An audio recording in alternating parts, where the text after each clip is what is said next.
Fala, nação! Vem comigo que tem muita informação do nosso Mengão hoje. Mas antes, não deixe de curtir e se inscrever no nosso canal. Isso é muito importante pois fortalece a corrente rubro-negra fazendo nosso Mengão cada vez maior e mais forte. Matheus Gonçalves saiu do banco aos 13 minutos do segundo tempo no Fla-Flu e, mesmo atuando apenas 35 minutos, ganhou algo que vinha perseguindo desde o início da temporada, visibilidade real com Filipe Luís. O clássico terminou em 1-0 para o rubro-negro, mas, para o jovem meia, o placar foi quase detalhe diante da chance de mostrar maturidade após quase trocar o ninho pelo Cruzeiro. Segundo ele mesmo contou no gramado, houve uma conversa direta com Filipe Luís logo depois da negociação frustrada. O treinador pediu foco total e prometeu oportunidades, palavras que Matheus guardou como combustível. A partir daí, optou por descer ao sub-20 para não ficar parado. Lá, empilhou boas atuações e foi o grande destaque na goleada recente sobre o Bayer Leverkusen, em amistoso na última sexta-feira. Aos 19 anos, o camisa 17 admite que nunca conseguiu uma sequência longa no profissional. Disse que cada minuto em campo vale ouro e que o reencontro com o Maracanã, diante do Fluminense, serviu para recuperar confiança. Fiz um jogo bem seguro, bem maduro, resumiu, ainda ofegante, mas sorrindo de orelha a orelha. O meio-campista também revelou que, nos treinos, ficava esbolado quando via o time listado e seu nome fora da escalação. Mesmo assim, garante que não deixava a energia cair. Gosto muito de jogar futebol, então bastava começar o rachão que já abria um sorrisão, contou, lembrando que sempre tenta mostrar raça em cada exercício para provar a Filipe que pode ser útil. Com a janela internacional escancarada e o Flamengo em busca de reforços, Matheus sabe que o elenco pode mudar de um dia para o outro. Ainda assim, mira o segundo semestre como terreno fértil para agarrar espaços deixados por suspensões, desgaste físico e calendário lotado. O próximo compromisso já está no horizonte, duelo fora de casa com o Red Bull Bragantino, quarta-feira, às 21h30, pela 16ª rodada do Brasileirão. Se o desempenho nos treinos se mantiver, há chance real de novos minutos, quem sabe, até de começar entre os titulares em breve. Agora, depois de ter visto uma transferência quase consumada evaporar no último instante, o garoto parece determinado a reescrever sua história no clube. Fala em agregar valor ao elenco, em entregar intensidade e, sobretudo, em transformar cada mínimo lampejo em argumento para permanecer definitivamente no radar de Filipe Luís.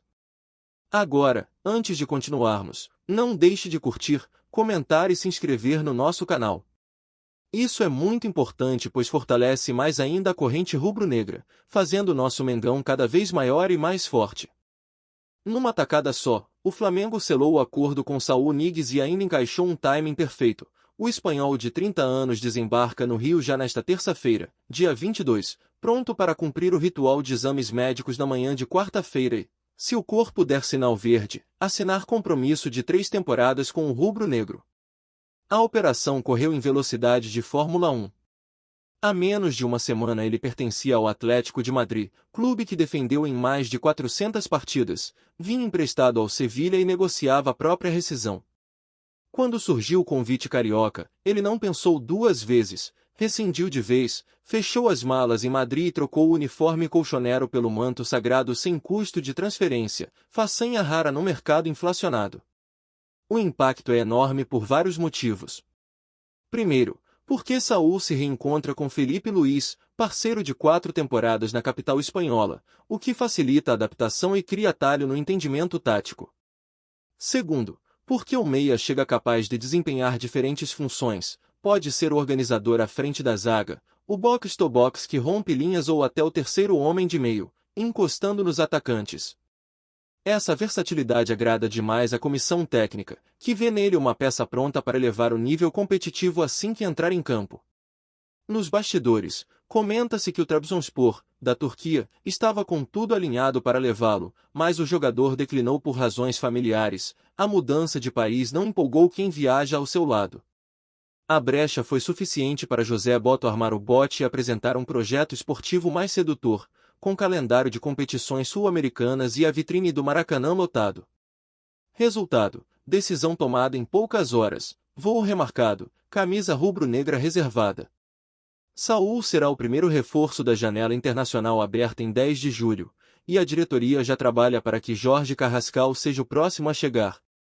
Enquanto isso, o elenco celebra nos bastidores a chegada de um nome grande, visto como referência de vestiário e motor de intensidade. Agora é torcer para os exames confirmarem o que todo mundo espera, que o espanhol esteja em plena forma para, rapidamente, assumir papel de protagonismo no meio-campo do Flamengo. Agora, antes de continuarmos, não deixe de curtir, comentar e se inscrever no nosso canal. Isso é muito importante pois fortalece mais ainda a corrente rubro-negra, fazendo nosso Mengão cada vez maior e mais forte.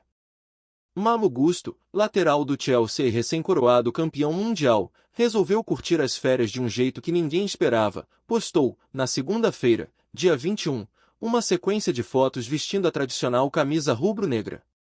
O clique, que mostrava o francês relaxado antes da pré-temporada europeia, caiu como uma bomba nos fóruns dos Blues.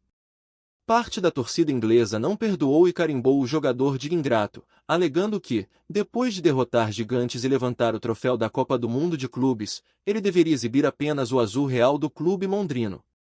O detalhe que gerou tanto burburinho?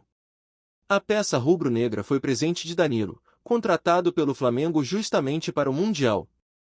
Após o confronto de fase de grupos, em que o mais querido venceu por 3-1 no Lincoln Financial Field, na Filadélfia, Danilo trocou camisas com Gusto.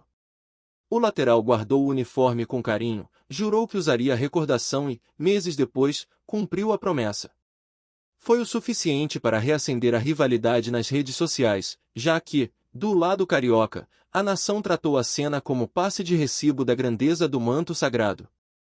Os comentários se multiplicaram. Torcedores do Chelsea lembraram que, apesar do revés naquela primeira fase, o time superou Palmeiras nas quartas, Fluminense na semifinal e goleou o Paris Saint-Germain por 3-0 na decisão de 13 de julho, no MetLife Stadium, garantindo o título inédito da nova Copa do Mundo de Clubes.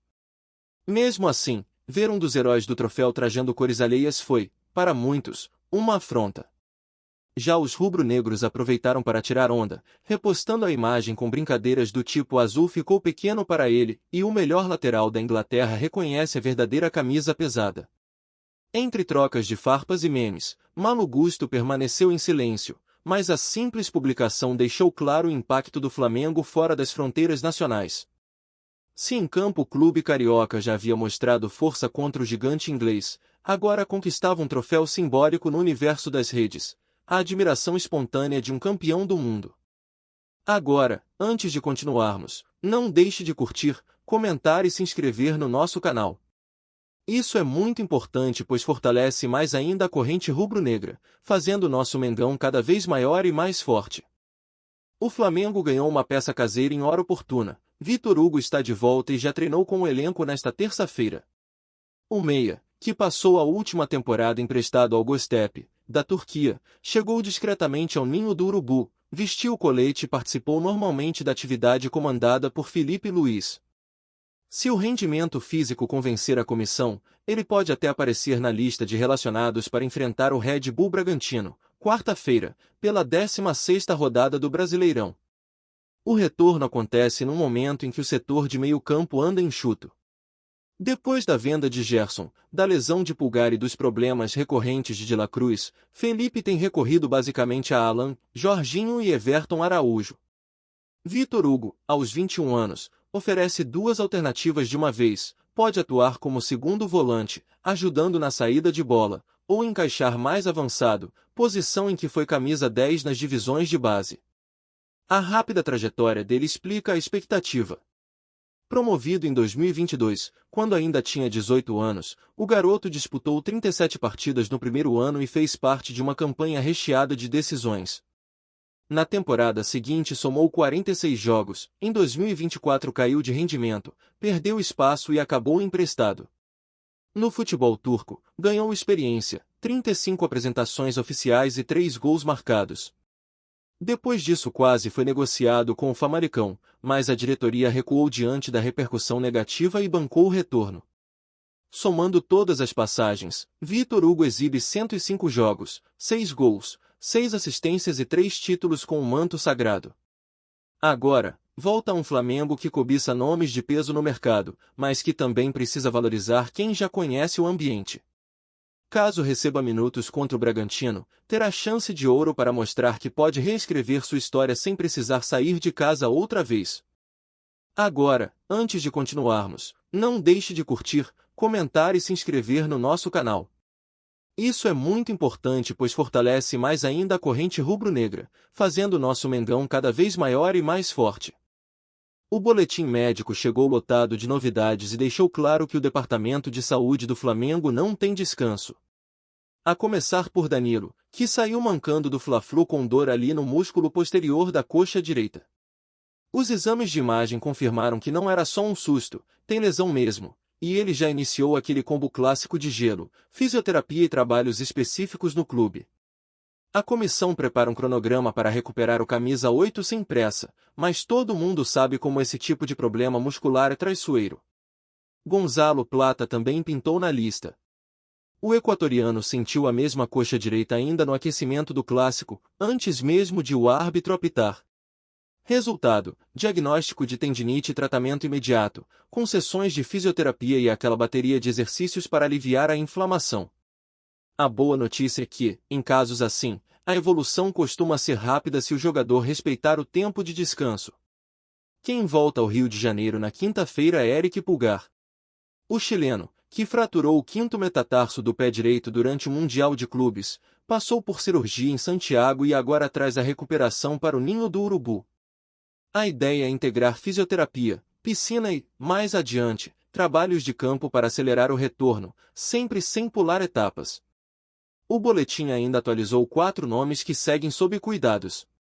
Alex Sandro, com lesão no posterior da coxa esquerda, já deixou a maca e foi para o gramado iniciar exercícios leves de recondicionamento. Ayrton Lucas, se recuperando de um corte profundo sofrido contra o São Paulo, ficou na academia focado em força, enquanto espera a cicatrização completa. E, por fim, Michael continua tratando aquele incômodo no tornozelo esquerdo, nada de chuteiras por enquanto, só fisioterapia e trabalhos na água para tirar o peso da articulação. Ao todo, são 6 atletas nos cuidados médicos, o que exige jogo de cintura de Felipe Luiz para montar o time nas próximas rodadas.